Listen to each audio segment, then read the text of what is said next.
வணக்கம், இது வஞ்சமலர் தமிழ் கிரியேஷன். நீங்கள் சேனலுக்கு புதுசுன்னா சப்ஸ்கிரைப் பண்ணுங்க, கூடவே பெல் பட்டனும் கிளிக் பண்ணுங்க. உங்களுக்கு இந்த வீடியோ பிடிச்சிருந்துச்சுன்னா லைக்கும் ஷேர் பண்ணுங்க. வஞ்சமலர் தமிழ் கிரியேஷனின் இனிய வணக்கங்கள். திருப்பாவை பாடல் 18. உந்து மத களீற்றன் ஓடாத தோள்வலியன் நந்த கோபாலன்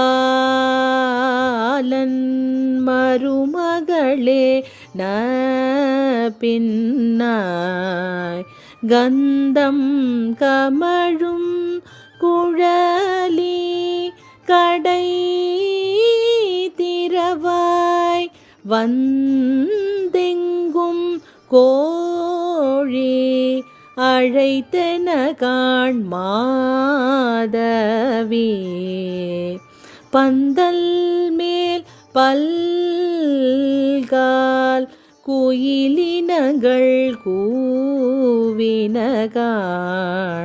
பந்தார் விரலி உண்மை துணன் பேர் பாட செந்தாமரை கையால் சீரார் வளை ஒலிப்ப வந்து திரவாய்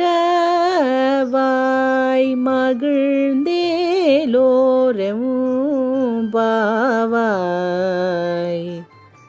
இதனது பொருள்: மதநீர் சிந்தும் யானைகளை உடையவனும் போரில் பின்வாங்காத தோல் வலிமை உடையவனுமான நந்தகோபனின் மருமகளே, நப்பின்னை பிராட்டியே, வாசனை சிந்தும் கூந்தலை உடையவளே, உன் வாசல் கதவை திற. கோழிகள் கூவும் ஒலி நாலாபுரத்தில் இருந்தும் கேட்கிறது. குறுக்கத்தி கொடியின் மேல் அமர்ந்து குயில்கள் பாட துவங்கிவிட்டன.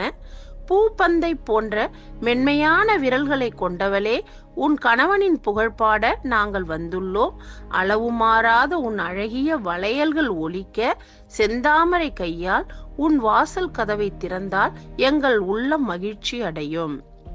அதாவது, பெருமாள் கோயிலுக்கு போனால் நேராக சுவாமி சன்னதிக்கு போகக்கூடாது. தாயாரை முதலில் சேவிக்க வேண்டும். வீட்டில் கூட அப்படித்தானே. அப்பாவிடம் கோரிக்கை வைத்தால் எதற்கடா அதெல்லாம் என்று மீசையை முறுக்குவார் அப்பா. அதையே அம்மாவிடம் சொல்லி அப்பாவிடம் கேட்க சொன்னால் 10 நிமிடத்தில் நிறைவேறிவிடும் அல்லவா? இதுபோல்தான் நாராயணனிடம் ஒரு கோரிக்கை வைத்தால் அந்த மாயன் அவ்வளவு எளிதில் ஏற்க மாட்டான். அதையே தாயாரிடம் சொல்லி வைத்து விட்டால் அவனால் தப்பவே முடியாது. நரசிம்மரின் கோபத்தை கூட அடக்கியவள் அல்லவா அவள். அதனால் கண்ணனின் மனைவி நப்பின்னையை எழுப்பி கண்ணனை எழுப்புகிறார்கள் பாவை நோன்பிருக்கும் பெண்கள். நன்றி. மந்திர ஒலியே மங்கள்